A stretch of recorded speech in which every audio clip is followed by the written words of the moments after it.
ہمارے امام ہمیں مخاطب کر کے کہہ رہے ہیں کہ ریاضت الجاہل ورد المعتاد عن عادتہ کالمعجزۃ۔ امام اپنے کلام میں دو مشکل ترین کاموں کی طرف ہماری توجہ مبذول کرا رہے ہیں کہ اے دنیا کے یتیمان آل محمد کی اصلاح کے لیے نکلنے والے افراد، سب سے پہلے تو ان سے خطاب ہے کہ تم جس نیک مقصد کے لیے نکلے ہو اپنے گھروں سے، اور وہ مقصد یہ تھا کہ یتیمان آل محمد کو علوم آل محمد سے آشنا کر سکو، انہیں معرفت آل محمد سکھا سکو، تو امام فرماتے ہیں یاد رکھو تمہارا یہ عمل، تمہارا یہ کام کوئی چھوٹا موٹا کام نہیں، یہ بہت عظیم کام ہے، کیونکہ ریاضت الجاہل کالمعجزۃ، کسی جاہل کی تربیت کرنا معجزے سے کم نہیں، یہ بھی ایک طرح کا معجزہ ہے۔ تو دوسرا کام امام نے کہا جو مشکل ہے، رد المعتاد عن عادتہ، ایک شخص اگر اپنی زندگی میں کچھ ایسی عادات کو اپنا دے جو اس کے منصب کے ساتھ سازگار نہیں ہیں، تو ان عادتوں کو چھوڑ دینا بھی معجزے سے کم نہیں ہے۔ عادتوں کا عادی شخص اگر ان عادتوں سے اپنا رخ پھیرنا چاہے تو اس کے لیے بھی یہ کام مشکل ہو جاتا ہے۔ شاید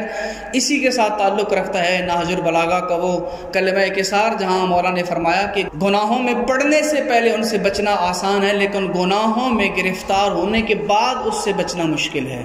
یہ ویسے میں نے ساتھ ایڈ کر دیا، ہر عادت ضروری نہیں ہے کہ گناہ ہو۔ تو امام نے کہا یہ دو مشکل ترین کام ہیں، جہلا کی تربیت کرنا یہ بھی کوئی آسان کام نہیں، اور اپنی عادات سے روگردانی کرنا وہ بھی کوئی آسان کام نہیں، اور اس کا اقرار ایک معصوم نبی نے کیا ہے۔ منتہی الاعمال کے اندر درج ہے، کہتے ہیں کہ عیسیٰ علیہ السلام سے روایت ہے، حضرت عیسیٰ علیہ السلام نے فرمایا تھا کہ انی دعویت المرضى فشافیتهم باذن اللہ،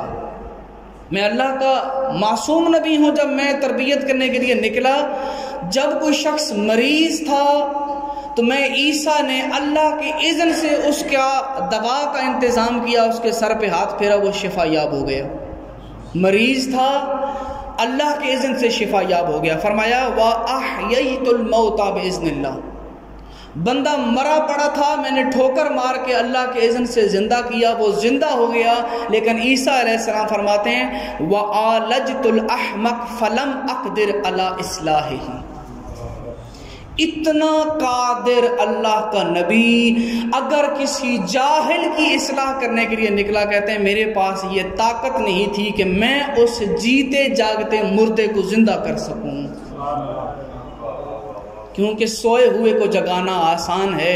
جاگتے ہوئے کو جگانا مشکل ہے۔ تو جاگتے ہوئوں کو جگانے کے لیے اگر ہم نکلے ہیں تو سب سے پہلے ہمیں خود کو جگانا ہوگا۔